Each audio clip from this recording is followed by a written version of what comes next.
नमस्कार. DYPIU पॉडकास्टच्या विशेष भागामध्ये सर्वांचं स्वागत आहे. 21 फेब्रुवारीला आंतरराष्ट्रीय मातृभाषा दिवस साजरा केला जातो आणि आज आपल्यासोबत दोन लोक आहेत इथे. तर तुम्ही बघू शकता की professor Madhavi Deshpande, dean academics and director, school of commerce and management, आणि miss Smriti Shelke, director of student affairs. तर दोघांनाही नमस्कार. सर्वात पहिला प्रश्न मॅम तुमच्यासाठी असा होता की मराठीला अभिजात भाषेचा दर्जा मिळाला आहे आणि मराठी भाषेचं महत्त्व कसं वाढलं जाईल या निर्णयामुळं, काय वाटतं तुम्हाला? मुळात भाषानं हे व्यक्ततेचं एक माध्यम आहे. त्यामुळे जगातली कुठलीही भाषा ही सुरेखच असते, कारण ती व्यक्ततेचं माध्यम आहे. आपल्या मनातले चालणारे विचार किंवा आपल्या ज्या रिॲक्शन्स असतात किंवा आपले जे विचार असतात ते व्यक्त करायला मदत करते. आताच्या जगात तुम्हाला कुठलीही भाषा कुठेही ऐकायला मिळू शकते, शिकायला मिळू शकते, आणि त्यामुळे त्यातलं सौंदर्य, समृद्धी, त्यातलं ज्ञान आपल्याला मिळू शकतं. आपल्या बाबतीत काय झालं आहे की बऱ्याचशा परकीय भाषा ज्या आहेत त्या आपल्या देशात आल्यात, महाराष्ट्रात आलेल्या आहेत, त्या आपण शिकलेल्या पण आहोत, त्याच्यामध्ये आपण प्रभुत्व पण मिळालेलं आहोत, पण कुठेतरी आपण आपली स्वतःची मातृभाषा विसरलेलो आहोत. यात खरं तर कोणाची चूक अशी नाही आहे, कारण जग जसं बदलत गेलो तसं आपण बदलत गेलो आहे, पण आपल्या मुळाशी कनेक्ट राहणं हा खूप महत्त्वाची गोष्ट आहे. आणि म्हणून मराठी भाषेला जी ओळख मिळालेली आहे आत्ता एक अभिजात भाषा म्हणून, ती मराठी भाषेचा लौकिक महाराष्ट्रात, पुण्यात, पुण्याच्या बाहेर, भारतात, भारताच्या बाहेर पसरवायला मदत होईल. या भाषेचा अभ्यास होईल, या भाषेत लिहिले गेलेल्या ज्ञानाचा वर संशोधन करता येईल आणि जगाला कळेल ज्या गोष्टी आत्तापर्यंत या भाषेतल्या जगाला कळल्या नव्हत्या. कुठल्याही भाषा म्हणजे लोकांमध्ये जे आपण म्हणतो इंटेलिजन्स, हे जे आहे ना ते त्यांच्या जन्मापासून आलेलं असतं. तो विचार, तो इंटेलिजन्स व्यक्त पहिल्यांदा त्यांनी शिकलेल्या भाषेत म्हणजे त्यांच्या मातृभाषेत होतो आणि तो सगळ्यात उत्कृष्ट होतो तिथे. तसंच मराठी भाषा, मराठी भाषेतले साहित्यकार, मराठी भाषेतले शास्त्रज्ञ, मराठी भाषेतले इतिहासकार, हे सगळ्या ज्या गोष्टी आहेत त्या आत्तापर्यंत फक्त मराठी लोकांमध्ये ज्या लिमिटेड होत्या त्या आता जगापर्यंत पोचता येतील. हे सगळ्यात महत्त्वाचं मला वाटतं ही गोष्ट होईल की त्याला अभिजात भाषेचा जो संस्कार, रादर जी ओळख मिळालेली आहे, दॅट इज व्हॉट आय से. आणि दुसरी गोष्ट म्हणजे की मुळात मराठी भाषेचा उगम तुम्ही म्हणलात तर मराठी भाषेचा उगम संस्कृतमध्ये आहे आणि संस्कृत ही सगळ्यात आद्य भाषा आहे जगातली सुद्धा. संस्कृतमधनं आलं प्राकृत आणि प्राकृतातनं आलं मराठी. मराठी ही जनांची भाषा आहे, त्यामुळे मराठी जन आज आता जगामध्ये पोचेल.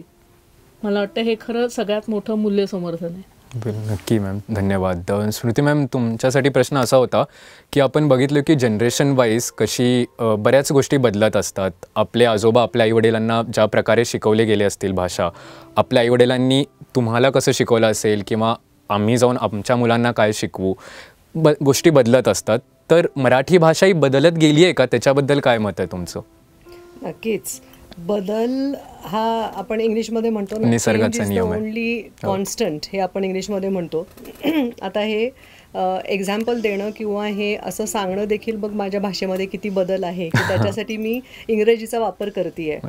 परंतु माझ्याच घरी जर मी पाहिला तर तू जसं म्हटलंस की अगदी आपल्या वडिलोपार्जित जी एक भाषा होती. आता माझे वडील जे आहे ते अक्कलकोटचे होते, त्यामुळे अक्कलकोट महाराजांच्या त्यावेळेची तेव्हाची ती भाषा, त्यावेळेची लिखी आणि त्यावेळेचं जे एक बोलण्याची पद्धत होती, संत आणि आपल्याला संतांची भूमी म्हटली जाते महाराष्ट्र, बरोबर. त्यावेळेला ज्ञानेश्वरी पासून ते आत्तापर्यंत जे लिखाण जरी तू बघितलंस तर त्याच्यामध्ये लिहिण्याची शैली देखील बदलली आहे. कारण कसं होतं की जसं जसं जनरेशन पुढे होत जातं तसं तसं एक कुठेतरी आहे ना जी एक साहित्यिक भाषा आहे किंवा थोडी अवघड वाटते. आज आपण जर वाचायला गेलो ज्ञानेश्वरी जी ऍक्च्युअल ओरिजिनल जर तू वाचलंस तर ते आपल्याला प्रत्येक वेळेला कळेलच असं नाहीये. त्याच्यामुळे जे जनरेशन त्यावेळेला आहे त्यांना ते समजायला सोपं पडावं आणि मग त्याच्यामध्ये, कारण त्याच्यात काहीतरी शिकण्यासारखं असतं. जेव्हा आपण एखादी अशी गोष्ट वाचतो, काहीही असू दे, कुठल्याही प्रकारचं साहित्य असू दे, जेव्हा ते वाचतो तेव्हा त्यातून काहीतरी शिकण्याची आपली इच्छा असते आणि त्याच्यातून काहीतरी मेसेज एक देण्याची एक इच्छा असते. तर त्याच्यासाठी लँग्वेज जी आहे ती प्रत्येक जनरेशनमध्ये बदलत राहते. त्यामुळे मला माहिती आहे की त्यावेळेला अक्कलकोटची त्यांची भाषा वेगळी असेल, त्याच्यानंतर मग वडील आमचे कोल्हापूरला गेले आणि मग कोल्हापूरमध्ये तिकडची एक वेगळी भाषा आहे. कोल्हापूर नंतर मग आम्ही सगळे शिक्षण वगैरे करण्यासाठी पुण्यामध्ये आलो. आता पुण्याची इकडची जी वेगळी आहे ती भाषा आहे. आता माझ्या जनरेशनपर्यंतची एक वेगळी भाषा होती की ज्याच्यामध्ये आम्ही मराठी थोडे बोलतो, तरी जरी आम्ही इंग्लिश मिडियममध्ये शिकलो तरी सुद्धा घरामध्ये मराठी हे चांगल्यापैकी चालतं. त्याच्यामुळे मग मराठी बोलणं हे कंपल्सरी असतं. जेव्हा आई आणि वडील घरी तुमच्याशी मराठी बोलतात तेव्हा एक आपली बोलायची पद्धत असते. पण तेच ज्यावेळेला आम्ही कॉलेज आणि शाळेमध्ये जात होतो त्यावेळेला आम्हाला त्याच्यामध्ये थोडंसं मिक्सचर हिंदीचं, मग त्याच्यामध्ये इंग्लिशचं, आणि त्याच्यानंतर आता आणि जास्त आताचं जे जनरेशन आहे त्या जनरेशनमध्ये इंग्लिश आणि हिंदी तर आहेच, पण त्याच्या व्यतिरिक्त कारण आता एक कॉस्मोपॉलिटन कम्युनिटी झालेली आहे त्यामुळे mix of all the languages. परत त्याच्याबरोबर आणि आता जेन झीची जी भाषा आहे ती मराठीमध्ये पण यायला लागली आहे. म्हणजे ते खूपच लीट आहे रे, किंवा हे खूपच फनी वाटतंय. म्हणजे ह्या गोष्टी आता खूप नॉर्मल अशा झाल्या आहेत की जे सोशल मीडियामध्ये देखील मला खूप पाहायला वाटते आणि मजा वाटते ते ऐकायला, ते समजायला. कारण खूप वेळेला आपल्याला माहीत असतं, काही वेळेला त्याचं मिनिंग माहीत नसतं, पण अशा गोष्टी ह्या गमती जमती असतात की ज्या भाषेबरोबर आणि जनरेशन बरोबर चेंज होत राहतात आणि प्रचंड चेंज येतो. ते तर अगदी म्हणजे त्याला दुमत नाहीच आहे. ट्रस्ट मी मॅम, तुम्ही आत्ता म्हणलात तुम्ही इंग्लिश मीडियम म्हणून येऊन तुम्हाला एवढं मस्तपैकी मराठी बोलू शकताय, that it self is a great thing. आता बघा मीच इंग्लिशमध्ये वाक्य बोललो.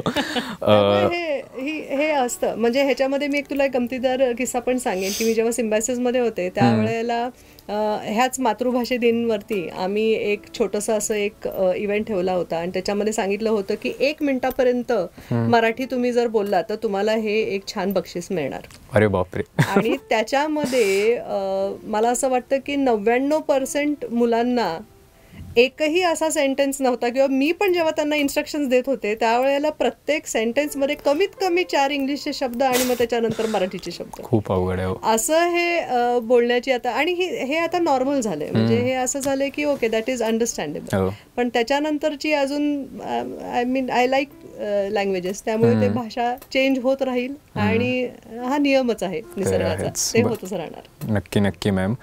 माधवी मॅम, तुमच्यासाठी माझा प्रश्न असा होता की शाळा आणि महाविद्यालय मराठी भाषेचा प्रचार कसं करू शकतील, काही आयडिया जर तुम्ही देऊ शकत असाल तर त्याबद्दल. मराठी भाषेला अभिजात भाषेचा दर्जा मिळाल्यानंतर खूप मला वाटलं दारं उघडी झालेली आहेत या भाषेचा प्रसार होण्यासाठी. ह्याच्यामध्ये मराठी भाषेवर संशोधन, म्हणजे त्याच्यानंतर साहित्य संग्रह वाढवणे. आता या महाविद्यालयांच्या ज्या अभ्यासिका आहेत त्याच्यामध्ये तुम्ही बघितलं तर ज्या विषयाचे ते जे कॉलेजेस आहेत त्या विषयाचीच फक्त पुस्तकं तिथे तुम्हाला सापडतील. पण त्यांच्या म्हणजे आता सायन्सचं कॉलेज असेल तर सायन्सची पुस्तकं सापडतील तुम्हाला, पण सायन्सच्या पुस्तकांव्यतिरिक्त तुम्ही मराठी भाषा, साहित्य ह्याच्यावरती तुम्ही सुद्धा पुस्तकं ठेवलीत तर ती मुलं घेतील आणि ती वाचतील. हा एक भाग आहे. दुसरी गोष्ट, तुमचे कुठलेही जे प्रोग्राम्स आहेत ते शिकवताना तुम्ही एक भाषा जी आहे ती अत्यावश्यक करता, त्याच्यामध्ये तुम्ही मराठी भाषेचा एक ऑप्शन जरूर ठेवावा. तुम्ही मराठी भाषा तुम्ही शिकण्यासाठी आणि त्याचा पेपर ठेवावा की त्याच्यामुळे काय होईल की मी त्या निमित्ताने मराठी वाचीन, मराठी समजीन, मराठीत विचार करीन, मराठीत लिहीन. या सगळ्या गोष्टी होणं सोपं होईल. त्या निमित्ताने मराठी विचारकर्ते जे आहेत, मराठी विद्वान जे आहेत त्यांचं साहित्य वाचलं जाईल. आज आपण जागतिक साहित्य वाचतो इथे, पण मराठी भाषेचं साहित्य किती जणांनी वाचलेलं आहे, किती जणांनी पु ल वाचलेत आत्ताच्या पिढीत, मी म्हणेन किती जणांनी अत्रे वाचलेले आहेत, किती जणांनी वपू काळे वाचलेले आहेत. म्हणजे मी आत्ता तर सांगेन की वपू काळे हे ना कालातीत लेखक आहेत. म्हणजे त्यांनी इतकं सुंदर आयुष्यावरती लिहिलेलं आहे आणि इतकं सुंदर मराठी मनावरती लिहिलेलं आहे की आपल्याला ते पटकन आपले वाटून जातात की हा माझ्याच आयुष्यातला अनुभव आहे.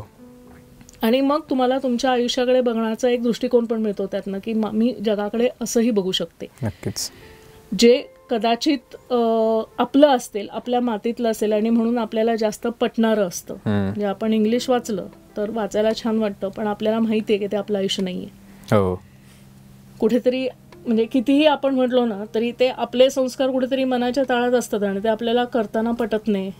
वाचताना बरं वाटलं तरी करताना पटत नाही. तर ह्या गोष्टी आहेत. तर ह्या कनेक्ट मिळत नाही. तो कनेक्ट तुम्हाला तुमच्या भाषेतनं मिळू शकतो. सगळ्यात महत्त्वाचं आहे की मराठी भाषा ही तुमची भाषा आहे, मातृभाषा आहे, मायबोली आहे, म्हणून तुम्ही ती वाचा असं नाही आहे. तर तुम्हाला तुमचं स्वतःला समजून घ्यायचं असेल, तुमच्या आजूबाजूच्या परिस्थितीला समजून घ्यायचं असेल, तुम्हाला तुमच्या काय म्हणते मी फॅमिलीला जर समजून घ्यायचं असेल, त्यांचे संदर्भ समजून घ्यायचे असेल, त्यांची मूल्य समजून घ्यायची असेल तर मराठी वाचा. कारण ती व्यक्तता तिथेच येते. एखादी कथा तुम्ही मूळ भाषेत वाचणे आणि अनुवादित वाचणे याच्यात फरक असतो की नाही, तोच तो फरक आहे.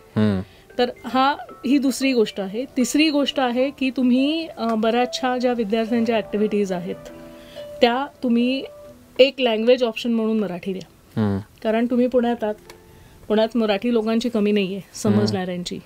आपण मुलांना व्यक्तता जेव्हा समजत असतो तेव्हा त्यांच्या मूळ भाषेत ती व्यक्तता सगळ्यात जास्त येते.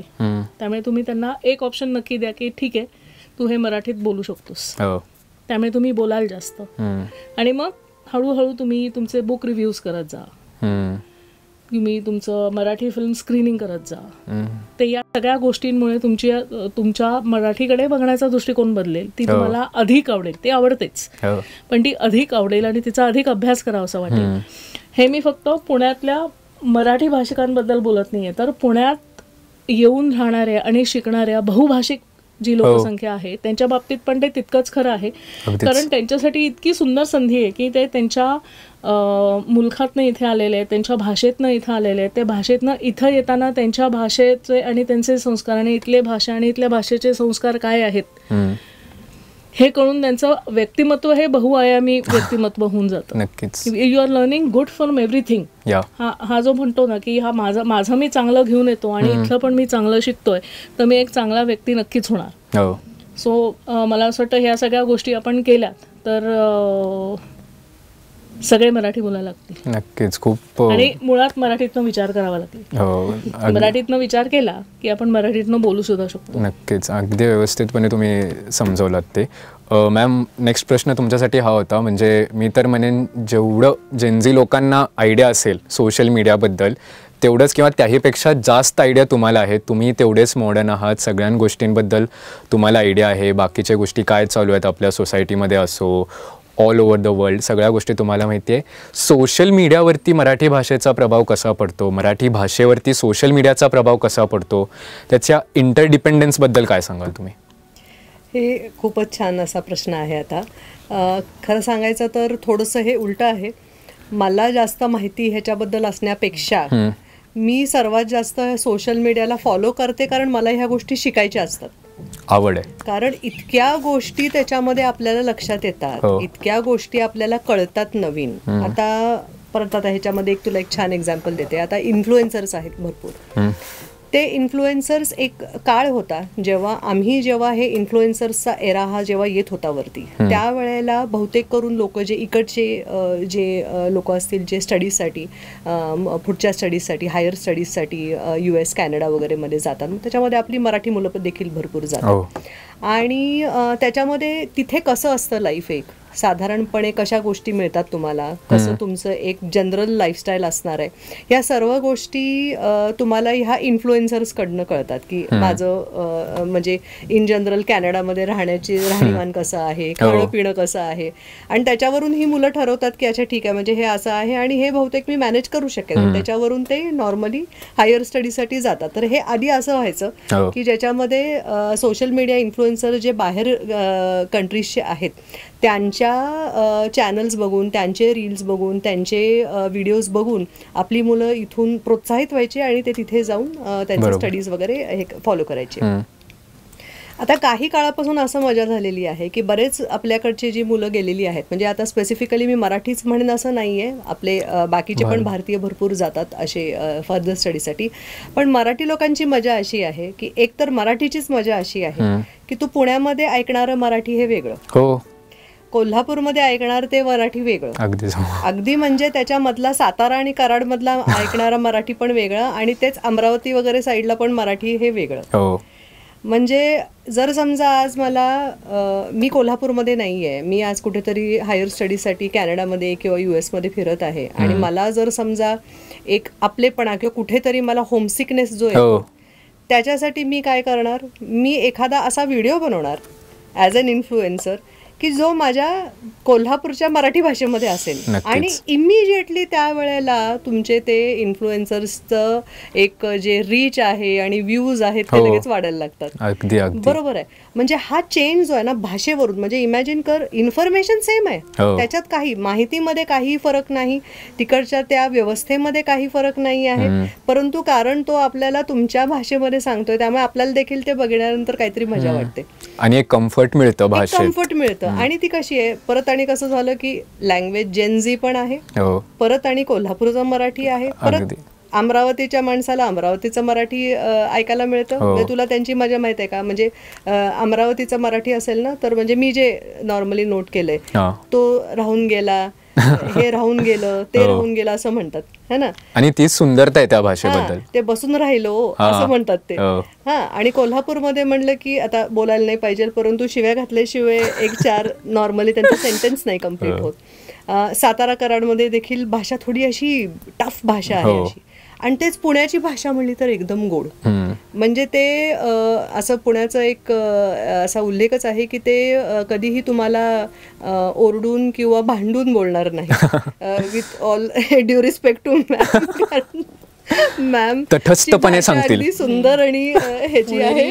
एक मिनिट, मला एक थोडंसं माझं मत मांडायचं आहे, आणि ते कदाचित स्मृतीच्या म्हणण्यापेक्षा थोडंसं वेगळं असू शकतं. पुणेरी भाषा जी आहे ना ती खूप तिरकस आहे, कारण तुम्हाला पुणेरी पाट्या माहिती आहेत, तुम्ही वाचलेल्या आहेत, त्यामुळे ती किती गोड आहे हे आपल्याला छान माहिती आहे. पण काय होतं की म्हणजे तो जो भाषेचा एक लहेजा ना ती एक व्यक्तपण आहे, म्हणजे ते तुमचं व्यक्तिमत्व पण दाखवतं. तुम्ही पुण्याला तिरकस किंवा ती गोड भाषा म्हणता किंवा तिरकस भाषा अशी म्हणता, कारण ते पुण्यात तुम्ही म्हणलात तर ते कल्चरचं एक केंद्र आहे. याच्यामध्ये सगळीकडनं लोक कल्चरल एक्सप्लोरेशन साठी येतात, तिथे नाटकात भाग घेतील, फिरोदिया सारख्या स्पर्धात, पुरुषोत्तम सारख्या स्पर्धात भाग घेतील, त्यातनं अनेक कॉन्सेप्ट त्यांनी एक्सप्लोर केलेले, आणि त्यामुळे ते इट इज ते जास्त बौद्धिक आहे. म्हणजे मी मराठी, पुण्यात मराठी ना जास्त बौद्धिकतेने बोलली जाते आणि म्हणून ती जास्त तिरकस आहे. इट इज मोर इंटेलेक्च्युअल, आणि तुम्ही जितके जास्त इंटेलेक्च्युअल होत जाता तितकं तुमच्यातली जी फिजिकॅलिटी जी आहे ती कमी कमी होत जाते. जसं आता स्मृती म्हणाली की कोल्हापूरची भाषा ही थोडीशी जास्त राकट फिजिकल भाषा आहे, तसं कारण पुण्यातली लोक तुम्हाला कधी कुस्ती करताना दिसणार नाही, त्यांची कुस्ती शाब्दिक, तालीम कोल्हापुरातच, तालीम कोल्हापूरचीच. त्यामुळे तो तिरकस किंवा सटायर आपण असं त्याला म्हणतो, तो एक मला वाटतं गाभा आहे पुण्यातल्या मराठी भाषेचा. नक्कीच असं आहे, आणि त्यातलं त्यात पण एक सौंदर्य आहे, कारण त्यात तुम्ही शाब्दिक कोट्या करण्यात तुम्हाला फार मजा येत असते त्याच्यामध्ये, की आता ठीक आहे तू मला हे म्हणालायस तर मग आता त्याचं उत्तर मी कसं देणार आहोत. प्रकयात्रे आणि पुलंमधल्या कोट्या आपण खूप एन्जॉय केलेल्या आहेत, त्या अशाच आहेत. अगदीच. आणि पाट्यांबद्दल आपण बोललो, मी एक वाचलेलं लास्ट टाइम की मिसळ खाण्यासाठी गेलेलो, तर तिथे दिलेलं की दोघात जर मिसळ खाल्ल्याने जसं प्रेम वाढेल तसंच बिल पण वाढलं जाईल. आता मी काय म्हणावं, म्हणलं आता ठीक आहे, तू तुझं घे, मी माझं घेतो, एकदम पुणेरी. अगदी. पण काय होतं अशा गोष्टी ज्या वेळेला तुम्ही सोशल मीडियावर पाहता त्यावेळेला कसं, आणि इवन तू हे पण पाहिलं असेल नंदन की खूप वेळेला त्या प्रांतातील जे एक खाण्यापिण्याच्या गोष्टी पण आहेत त्याच्यावरती ज्या वेळेला तुम्ही तुमच्या भाषेनी बोलून भाषेनी तुम्ही एक अट्रॅक्ट करता लोकांना, त्यावेळेला ह्या इन्फ्लुएन्सिंगला अजून जास्त आत्ताच्या काळामध्ये जास्त प्रॉमिनन्स मिळतं आणि जास्त व्ह्युअरशिप मिळते. आणि त्यामुळे हे आता बदलत चाललंय. म्हणजे जिथे it was completely dominated by English, आता जितकं तुम्ही तुमच्या प्रांताची भाषा बोलाल तितकं जास्त हे सोशल मीडियाचं तुमचे जे पूर्ण व्ह्यूइंग जी आहे ती वाढत जाते. त्यामुळे हा चेंज नक्कीच आपल्याला पाहण्यामध्ये आलेला. मला याबद्दल अजून असं म्हणावंसं वाटेल, कारण म्हणजे हा विचार आत्ताच माझ्या मनात आला मी श्रुतीचं बोलणं ऐकत असताना, की सोशल मीडियाने ऍक्च्युली मराठी लोकांना अधिक जवळ आणलं. हो, बरोबर, अगदी बरोबर.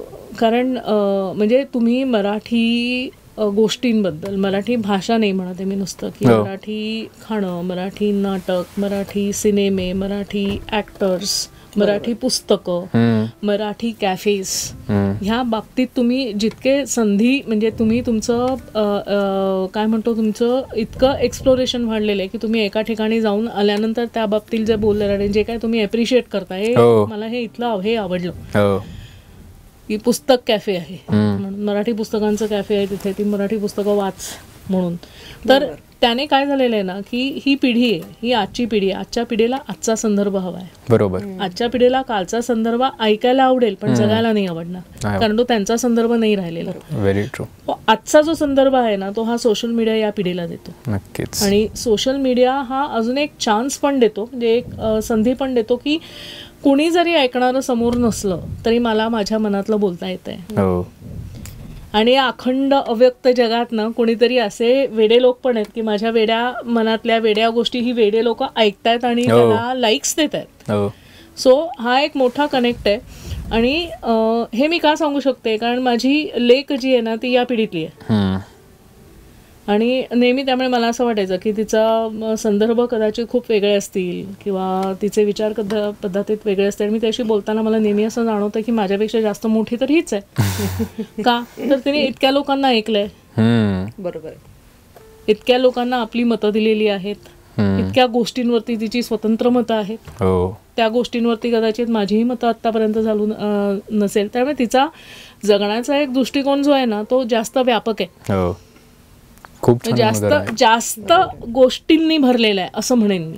कारण कदाचित आपण आपला किंवा आमच्या वयाच्या लोकांचा जो हे असतो की आपण एका सरधोपट आयुष्यात आलेलो असतो, त्यातनं आपल्याला जे काय संधी मिळत गेलेल्या आहेत त्या संधीला आपण घेऊन तितका तो व्यापक गेलेला आहे. पण ह्या लोकांनी पाऊलच ह्या जगात ठेवलेलं आहे. तर सगळ्यात मोठं जे मला असं वाटतं बेनिफिट सोशल मीडियाचं जे आहे मराठी भाषेवरती ते हे आहे की त्यांनी मराठी भाषेला जास्त व्यापक केलेले, जास्त समृद्ध केलेले आणि जास्त मनापर्यंत पोहोचवलेले. अगदीच, अगदी बरोबर. खूपच व्यवस्थितरित्या बोलला मॅम तुम्ही. आपण मराठी भाषेबद्दल बोलतोय, पुण्यात आहोत आपण. आपल्याला माहिती आहे की आपल्या भाषेला समृद्ध वारसा लाभलेला आहे. कथा, कादंबऱ्या, नाटकं, पुस्तक, चित्रपट असो, बऱ्याच गोष्टी आहेत. मला त्याबद्दल तुमच्याशी बोलायचं होतं मॅम, की तुमच्या आवडत्या कादंबऱ्या कोणत्या, आवडतं नाटक किंवा आवडता एक कलाकार ज्याच्याबद्दल तुम्हाला बोलावंसं वाटेल मराठीतला. दोघांनाही प्रश्न आहे मॅम तुमच्याकडून. आवडता कलाकार म्हणेल तर मला सुबोध भावे. मी प्रचंड मोठी फॅन आहे सुबोधची, कारण तो ना वर्सटाईल माणूस आहे. तुम्ही त्याचे कामं बघितली, त्याचे डायरेक्शन्स बघितले, त्याचे नाटकं बघितली, त्याचे फिल्म्स बघितले, तर खूप वैविध्य आहे त्याच्या विषयांमध्ये खूप वैविध्य आहे. त्याच्यानंतर त्याने स्त्री पार्ट पण तितक्याच सुलभतेने छान सुंदर केलेले आहेत. आणि म्हणजे अतिशय सुंदर एक, म्हणजे आत्ताच्या काळातलं हे अतिशय विलोभनीय असं व्यक्तिमत्व आहे, वर्सटाईल असं व्यक्तिमत्व आहे असं मला वाटतं. मी नुकताच बघितलेला पिक्चर जो मला खूप आवडला तो 2 आहेत ॲक्च्युली. मी वसंतराव बोलतोय आणि दुसरा म्हणजे सावरकर रांचा, जो रणदीप हुडानी ॲक्च्युली सावरकर जे केलेले आहेत. तर मला असं वाटतं ना त्या चित्रपटाचं एक वैशिष्ट्य असं आहे की एका नॉन मराठी कलाकाराने अतिशय म्हणजे आपल्याला आपल्या मनाच्या जवळ असलेल्या सावरकरांची भूमिका अतिशय समरसून केलेली आहे. अगदीच. म्हणजे आपल्याला रणदीप हुडा त्या व्यक्तिमत्वामधनं बाजूला काढता येत नाही, इतपत तो समरस झालेला आहे, तो थेट पोचलेला आहे. आत्ताचा सुद्धा छावा असा आपण जर पिक्चर घेतलेला तर मराठी विषय, मराठी व्यक्तीवरती असलेला तो जो पिक्चर आहे, नॉन मराठी ॲक्टरनी ती भूमिका केलेली आणि अतिशय समरसून केलेली आहे. आता आपण बघतोय की त्याला आपल्याला खूप छान रिव्ह्यूज मिळत आहेत. तर हे सगळे खूप भावून गेलेले व्यक्ती आहेत. म्हणजे मला जे काय म्हणायचं असतं ना, की आपण मराठी भाषा अभिजात भाषेचा दर्जा झाला की काय होऊ शकतं, त्याचं छावा एक उदाहरण आहे. अगदीच. कारण त्याच्याबद्दलचा म्हणजे तुम्हाला संभाजी महाराज समजले आणि फक्त तुम्हाला माहित होते पण ते परत एकदा कळले, असं म्हणतो ना आपण. कधीतरी कुठे विस्मृतीत गेलो होते ते, पण ते मला परत एकदा कळले, परत इथे भिडले. माझ्याच नाही भिडले तर बघणाऱ्या प्रत्येक व्यक्तीच्या मनात भिडले. तर मला असं वाटतं हे सगळ्यात महत्त्वाचं योगदान आहे. लेखकांमध्ये मला शांता शेळके आवडतात, खूप सुंदर कविता लिहितात. महानोर आवडतात आणि भट कोणाला आवडत नाहीत, सुरेश भट कोणाला आवडत नाहीत वाचायला. तसेच चार ओळ्या घेणारे चंद्रकांत गोखले पण म्हणजे अतिशय सुंदर एक कवितेतला प्रकार आहेत की 4 ओळीमध्ये तुम्हाला तुमचं एक भावना समर्पकपणे व्यक्त होणे. म्हणजे मी तुमच्या वयाची असताना, कॉलेजमध्ये असताना चंद्रकांत गोखले फार फेमस होते त्यावेळेस, तर तेही खूप आवडलेले. आणि मला दोघंही आवडतात. म्हणजे ॲक्च्युली पुण्यात हा एक प्रभाव आहे, तर तुम्हाला अत्रे आवडतील किंवा पु ल आवडतील, पण मला दोघेही आहेत. मी दोघेही आवडतात वाचायला. वपू प्रचंड आवडतात वाचायला. मी त्यांची खूप पुस्तकं वाचलेली आहेत आणि ते खूप भिडलेले आहेत, असे की त्यांनी खरं लिहिलेलं आहे आणि ते लिहिण्याचं बोल्डनेस त्यांच्यात आहे. सो राधे आहे, म्हणजे काय म्हणतो ना, युगंधर आहे, अशी अनेक पुस्तकं आहेत जी अतिशय काय म्हणतो तुम्हाला तुमच्या मनाला भिडणारी पुस्तकं आहेत. हे सगळे अत्यंत आवडते लेखक आहेत. हे सांगताना मला खूप आनंद होतोय की हे सगळं वाचलंय, पण माझं शिक्षण इंग्लिश मिडियममध्ये झालेलं आहे आणि वाचनाचं वेळ प्रचंड आहे, त्यामुळे हाताला मिळेल ते वाचलेलं आहे. आवड निर्माण झालेली आहे म्हणजे ती. त्यामुळे मग तुम्हाला आवड निर्माण झाल्यानंतर वाचणे आणि त्यातला मर्म लक्षात घेऊन तुम्हाला त्यातला इंटरेस्ट डेव्हलप होत जाणे की आता पुढे काय. सो वाचाल तर वाचाल असं म्हणतो. अगदीच. मी तर म्हणेन बरेच जण विचारणार आहेत रिकमेंडेशनसाठी, गाणी असो, पुस्तक असो, कादंबऱ्या असो. मॅम तुमच्यासाठी पण सेम प्रश्न आहे. आवडतं चित्रपट, आवडता कलाकार, नट, नाटकं जर तुम्हाला आवडत असतील तर त्याबद्दल काय सांगाल? तसं माझं तसं बघायला गेलं तर फिल्म्स, मूवी किंवा नाटक वगैरे, ड्रामा वगैरे लिमिटेड इंटरेस्ट राहिला आहे.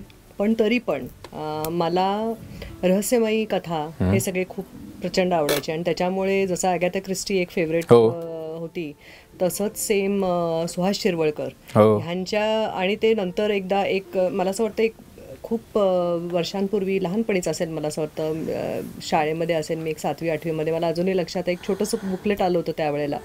आणि त्यावेळेला पुण्यामध्ये त्यांच्या सर्व स्टोरीजचं त्यांनी असं छोटे शॉर्ट स्टोरीज करून त्यांनी एक पब्लिश केलं होतं. अराउंड एक 30 ते 40 पुस्तकांचा सेट होता तो, आणि तो पूर्ण आम्ही घेतला होता. आणि मला लक्षात आहे चांगल्यापैकी, म्हणजे त्या 7th स्टँडर्डमध्ये सुद्धा मी 40 दिवसांमध्ये 40 ते पुस्तकं संपवली होती. ते मला अजूनही लक्षात आहे, कारण अगदी अतिशय सुंदर, अगदी सहजरित्या आणि खूप असं पूर्णपणे अगदी. कारण आपल्याला जेव्हा आपल्याला सस्पेन्स पाहिजे म्हटलं ना, की ते शेवटपर्यंत, ते काय CID सारखा सस्पेन्स नको आहे आपल्याला की स्टार्टिंगमध्येच आपल्याला माहिती असतं. ते पण माझं भयंकर फेवरेट शो आहे. परंतु सुहास शिरवळकरांची लिहिण्याची जी शैली होती ना, ती खूपच सुंदर होती आणि त्याच्यामुळे त्यांची पुस्तकं मी खूप एन्जॉय केलेले आहे. मूवीज मी खूप जास्त नाही पाहत, पण जे आता शेवटचा जो एक ठसा उमटवणारा असा जे मूवी मी पाहिलं होतं ते म्हणजे कटियार काळजात घुसली. म्हणजे कारण may be one of the reasons कशासाठी मला ते लक्षात आहे अजूनही आणि चांगल्यापैकी त्याचं अजूनही मला ते त्याचं नाव जरी घेतलं तर त्याची ती गाणी, अगदीच म्हणजे जे आपलं नाट्यसंगीत आणि हे आहे ना मराठीचा, तो ठेवा वेगळाच आहे. इतकं आपल्याकडे म्युझिकचा भंडार आहे. छंद मकरंद प्रिय हा मिलिंद, आणि तो किती वेळेला ऐकलं तरी सुद्धा अजूनही ते असे गुजबम्स अगदीच असे ते गाणी. त्यामुळे तो एक मूवी माझा प्रचंड एकदम असं हे. आणि तसं बघायला गेलं तर आपण हिंदी म्हणा किंवा मराठी म्हणा, कुठल्याही पिक्चरमध्ये आत्ताचे हे जे सगळे कलाकार आहेत किंवा आधीचे कलाकार जे होते, जसं अशोक सराफ आहेत, हो. किंवा लक्ष्मीकांत बेर्डे होते, ह्या सगळ्यांनी एक वेगळा बॉलिवूडमध्ये त्या वेळेला एवढ्या मोठ्या मोठ्या स्टार्स बरोबर त्यांनी एक ठसा उमटवणं हे काय चेष्टेची गोष्ट नाही. आणि त्यावेळेला त्यामुळे त्यांचे कुठलेही हलके फुलके जे मूवी, जसं आता अशी ही बनवा बनवी, आज किती 20 वर्ष होऊन गेले, पण त्याचे रन्स आणि रीरन्स चालूच आहेत आणि अजूनही ते तेवढंच अगदी गमतीदार आहे. त्यामुळे अजूनही खूप पॉप्युलर आहे. त्यामुळे असे बऱ्याच गोष्टी, पण लिमिटेड ह्याच्यामध्ये एवढं माझे थोडे बहुत आवडीचे असे हे आहे. आणि म्हणजे आपण स्वतःला महाराष्ट्रीयन म्हणू नाही शकत जर आपण अशी ही बनवा बनवी पाहिली नसेल, जर रेफरन्स आणि जोक्स माहित नसतील. जसं ते शोलेचं एक झालं होतं की त्याचं डायलॉग आणि डायलॉग लोकांना पाठ होता, तसा अशी बनवावीचा डायलॉग अजूनही डायलॉग आणि डायलॉग सगळ्यांना पाठ आहे आणि सगळ्यांना माहिती देखील आहे. त्यामुळे पण ते these are your core memories असं म्हटलं तरी. अगदी शाळा कॉलेज पासून घेऊन मग अजूनही ज्या वेळेला आत्ताची जनरेशन जेव्हा ते पाहतात आणि त्यांना दे एन्जॉय दॅट, तर आम्हाला एक वेगळं, even though we have nothing to do with that, but we belong to that generation जेव्हा हे सुरुवात झाली होती. त्यामुळे छान वाटतं बघून. आणि आता म्हणजे मुळात माध्यम या गोष्टींचा जर आपण विचार केला तर नुकताच येऊन गेलाय पिक्चर भाई एक आणि भाई, पु ल देशपांडेंचा. तर तो एक पिक्चर फक्त भाईंच्या जीवनावरती नव्हता, तर त्या पिक्चरने तुम्हाला तुमच्या भाषेचं इतकं सौंदर्य दाखवलेलं आहे.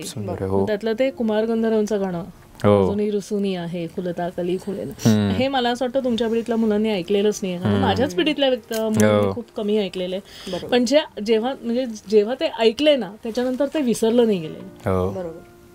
इतकं सुरेख गाणं आहे ते, इतकं सुरेख गाणं आहे. तुम्ही आता सध्या सुद्धा मध्ये मध्ये काय म्हणतो ना की तोंडात सहज येऊन गुणगुणणारं ते गाणं आहे, की खूप सुंदर भाव त्यात व्यक्त केलेला आहे. कारण मराठी आपण ही राकट दणकट भाषा म्हणतो, पण ती तितकी सुंदर, सुरेल, कोमल पण आहे. ही गाणी जी आहेत ना, हे दाखवून देतात. नक्कीच. मॅम, तुम्ही सांगितलं, आपण बोललो कोर मेमरीजबद्दल. मला जाणून घ्यायचं आहे, तुमच्या बालपणात कसं तुम्ही विचार करायचा, मराठी भाषा जेव्हा तुम्हाला शिकवली गेली किंवा जेव्हा तुम्ही बोलू लागलात, त्याच्याबद्दल काही आठवणी जर असतील, अरे मराठी आमच्यासाठी असं होतं, आता तुमच्यासाठी काय मराठी, त्याबद्दल जर तुम्ही काय सांगू शकाल? माझ्यासाठी मी सांगते, खूप इंटरेस्टिंग एक आहे. कारण माझं शिक्षण जे झालं ते इंग्लिश मिडियममध्ये झालं, त्यामुळे आम्हाला मराठी ही तिसरी सेकंड लँग्वेज होती. ओके. हिंदी ही थर्ड लँग्वेज होती. तर घरी मराठी बोललं जातं. माझं मराठी वाचन चांगलं होतं. घरी मराठी पेपर यायचा, तो वाचला जायचा.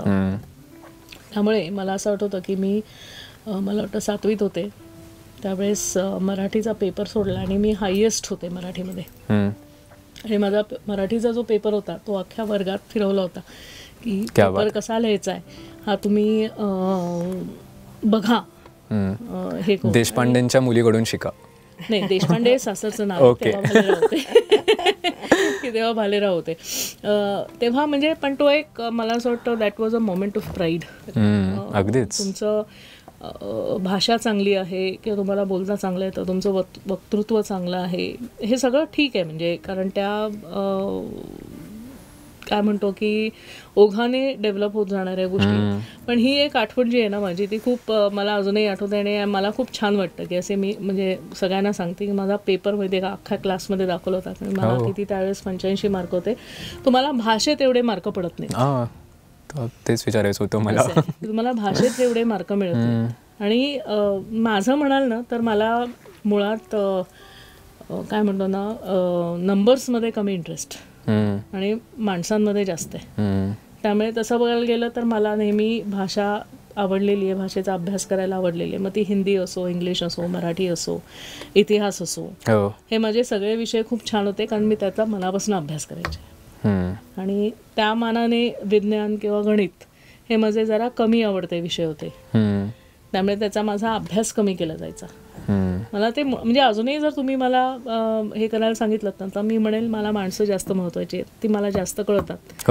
मला आकडे कमी कळतील किंवा मला ते कळूनच घ्यायचे नाही आहेत. हा जो डेफिनेटली भाग आहे. आणि ह्याच्यातनं म्हणजे, आणि आमच्या शाळेच्या शिक्षिका एक होत्या, इंदुमती गोडबोलेबाई, त्या आम्हाला मराठी शिकवायला होत्या. त्यांचा एक खूप प्रभाव आमच्यावरती पडला खूप. त्यांनी अशा बऱ्याच गोष्टी आम्हाला वाचायला दिल्या, आम्हाला गोष्टी सांगितल्या वर्गांमध्ये. त्या गोष्टींचा जो प्रभाव आहे ना तो अजून खूप आहे मनावरती. आणि मी म्हणून म्हणते की प्रत्येक जे महाविद्यालय आहे त्या महाविद्यालयाच्या अभ्यासिकेत तुमच्या भाषेवरती, मुळात भाषांवरती खूप पुस्तकं हवी. आणि मराठी भाषेमधली तर हवीच हवी. अगदीच. आणि मॅम तुम्ही म्हणताय तुम्ही इंग्लिश मिडियमच्या आहेत, ज्या प्रकारे तुम्ही मराठी बोलताय म्हणजे ते फ्लेक्स आहे, इतक्या व्यवस्थितरित्या तुम्ही बोलताय. शेवटचा प्रश्न होता माझा, तरुण पिढीला आणि एस्पेशली DYPIUच्या विद्यार्थ्यांना काय सांगाल भाषेबद्दल? भाषेचं महत्त्व आपण कसं जपू शकतो? एक असं काय आपण करू शकतो ज्यामुळे आपण मराठीला अजून जरा जवळ येऊ शकतो, मराठी भाषेला आपण आपलं मानू शकतो? त्याबद्दल काय सांगाल मॅम तुम्ही प्लीज आधी? मला असं वाटतं की भाषा जपणं हे गरजेचं तर आहेच, परंतु कशी जपावी हे प्रत्येक जणांनी स्वतः देखील ठरवावं. कारण जसं आपण पहिल्यांदाच म्हटलं, जनरेशन जसं बदलतं तशा काही आवडीनिवडी बदलतात. काही लोकांना म्युझिक थ्रू भाषा जपायला आवडतं, काही लोकांना नाट्य थ्रू, ड्रामा थ्रू, किंवा मग काही लोकांना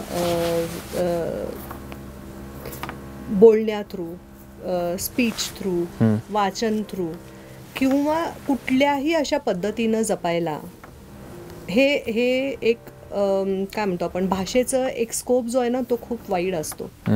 कुठल्याही पद्धतीनं जगावं. कधीही एकतर आपल्या मातृभाषेवर जर प्रेम असेल ना तर त्याला काही ना काही करून मी जपलं पाहिजे. मी मगाशी म्हटलं मी जपलं पाहिजे, बाकी दुसरे जण आपले आपण जपतीलच. माझं काम त्यांच्याकडे पाहणं नाहीये, तर मी कसं जपत आहे ते बघण्यासाठी आहे. त्यामुळे मला असं वाटतं की आता आपल्याकडे एवढे सुंदर क्लब्स आहेत, 15 क्लब्स आहेत, आणि त्यातल्या त्यात एक महफिल क्लब एक सुंदर हे आहे की ज्याच्यामध्ये आपण साहित्य आणि पोएट्री म्हण किंवा कुठल्याही पद्धतीचं संगीत म्हण, ह्या सर्व गोष्टी आहेत. आपल्याकडे परफॉर्मर्स क्लब आहे, आपल्याकडे बरेच असे क्लब, आपल्याकडे चित्ररेखा क्लब आहे. म्हणजे त्याच्यामध्ये भाषा व्यक्त करायला आपल्याकडे माध्यम भरपूर आहेत.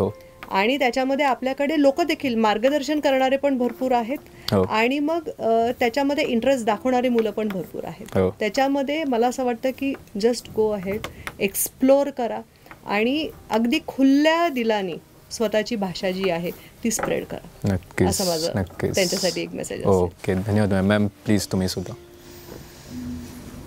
एकच वाक्य म्हणेन मी, वाचाल तर वाचाल. त्यामुळे ते महत्त्वाचं काय आहे माहिती आहे का, वाचणे हा खूप पेशन्स लागणारी गोष्ट आहे. की तुम्ही एक 100 पानांचं पुस्तक वाचाल किंवा 50 पानांचं पुस्तक वाचाल किंवा 200 पानांचं वाचाल, एक जो विचार आहे तो मुळात इंट्रोड्यूस होऊन तो खुलून त्याला एक कन्क्लुजन मिळणे, ह्याला एक लेव्हल पेशन्सची गरज असते. वाचण्या इतकं तुम्हाला समृद्ध करणारं दुसरं काही नाही. कारण तो जो संवाद आहे ना, it is more like a dialogue, तुम्ही आणि ते पुस्तक आणि त्या पुस्तकातली पात्र, हे तुमचं जग जेव्हा बनवून जातं ना, that is a truly immersive experience आहे. ह्याच्यापेक्षा मला असं वाटतं जास्त ऑडिओ व्हिज्युअल माध्यमच नाही आहे विचार शिकण्यासाठी. अगदीच. आणि एक पुस्तक वाचलं ना तर तुम्हाला 10 माणसं जाणल्याचा अनुभव मिळतो, 10 आयुष्य जगल्याचा अनुभव मिळतो, 10 प्रॉब्लेम सॉल्व्ह करण्याचा अनुभव मिळतो. त्यामुळे ते जास्त समृद्ध करणार आहे.